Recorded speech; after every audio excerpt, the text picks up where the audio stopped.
Okay, so now we need to evaluate this linear combination of correlators. The first thing that I want to remind you of, I'm sure you remember this, but let me just remind you, phi to any odd power 2n plus 1 in the new normalization, actually in any normalization, is equal to 0. Okay, let's just try to remind ourselves why that was the case. If you think in terms of the integral, okay, this was some normalization. I think we called it n hat, an integral d phi from minus infinity to infinity. And what integral did we have? It's minus alpha over 2 phi squared and minus g phi to the 4, and then phi to the 2n plus 1. So what you can see is the integrand is odd.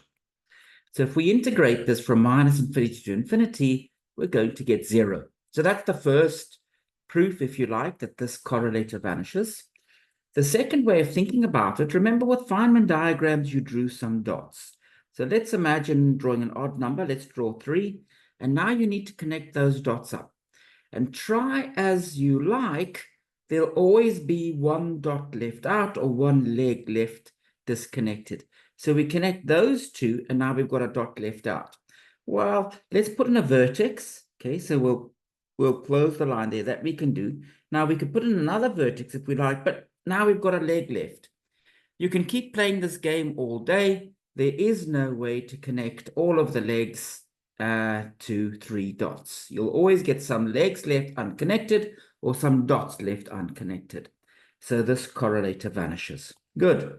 So using this rule that that correlator vanishes, look how simple our result becomes. D4 W dj4 at j is equal to 0 becomes, well, we'll have phi 4 nu, so that's fine. Then, nope, this term doesn't contribute because phi is 0. We'll have minus 3 squared, minus 3 phi squared nu times phi squared nu. Then the next term doesn't contribute because expectation value of phi vanishes, and the last term doesn't contribute because the expectation value of phi vanishes.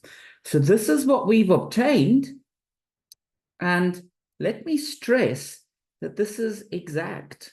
So this is an exact equality, and what I mean by that is it holds to all orders in the coupling. So we didn't make any approximation here, okay? Now let's try to evaluate what this is. So you guys are now experts, so I can do this quickly. So phi nu looks like what?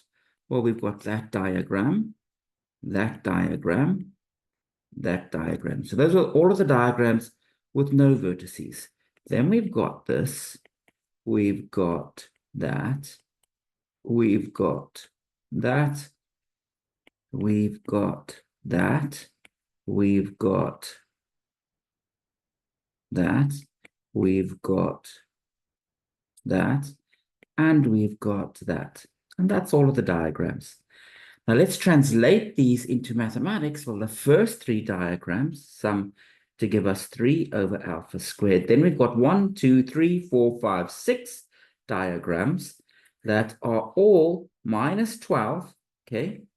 I'm sure you can just see that by inspection now, times by g over alpha to the 4. And then finally, we've got minus 24 g over alpha to the 4.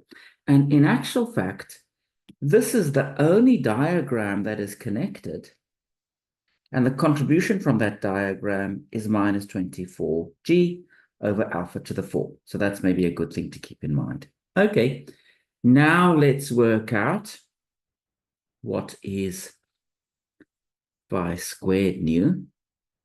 Well, this is easy. It's that diagram plus this one. And that's 1 over alpha minus 12g over alpha cubed. You know how to calculate that. So if we work out what is phi squared nu squared, Well, we need to take 1 over alpha minus 12g over alpha cubed and square that. So I should say all of these results were accurate to order g squared. So we're only working to order g, first non-trivial order. And here we've got order g squared as well. Here we've got order g squared. So when I square this bracket, I've got the 1 over alpha times the 1 over alpha. So this is a 1 over alpha squared. And then the cross term is minus 24 g over alpha to the 4. Is that right? Yes, it is. And then plus order g squared.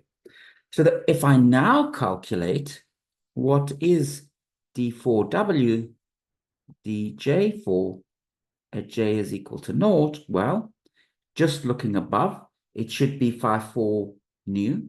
So this is 3 over alpha squared. 6 times 12 is minus 72 g over alpha to the 4, and then minus 24 g over alpha to the 4. So this term over here is just that. Good. And then we've got minus 3, and here we've calculated pi squared. 1 over alpha squared minus 24g over alpha to the 4. And then there's order g squared. And this term sitting over here is that term. There we go. Good stuff. Okay. So now let's just work out what we've got. Well, here we've got a 3 over alpha squared minus 3 over alpha squared. So it turns out that that adds with that to give us 0. Here we've got a 72g over alpha to the 4. Minus 3 times minus 24 is actually a plus 72g over alpha to the 4. So this term cancels against that term. And what we're left with is minus 24g over alpha to the 4. But what is this equal to? Well, this is the only connected diagram. This is the value of that. So what we've picked up is 4 connected. You see, in this 5,4 nu that we've got here, if we look at these diagrams, that's disconnected, disconnected, disconnected, disconnected, disconnected, disconnected, disconnected, disconnected, disconnected. The only diagram that's connected is the one circled in red, and that's exactly what our answer is. So, in fact, we verified to this order, and it's a fact to all orders, that d4w dj to the 4 evaluated j is equal to 0 is by 4 connected. And then this boxed formula has a very interesting interpretation. What we've learned is, we've learned that 4, the connected correlator, is equal to 4 in the new normalization minus phi squared, minus 3. Phi squared in the new normalization times phi squared in the new normalization. And this actually is an exact equation correct to all orders in G. I tell you what would be a great exercise for you to try. Can you prove this at order G squared? So add in all of the G squared contributions and try to repeat the calculation that we've done. You should know everything that you need to be able to do that calculation. Great. That's all I wanted to discuss in this chapter. The only thing that remains is to discuss the problems.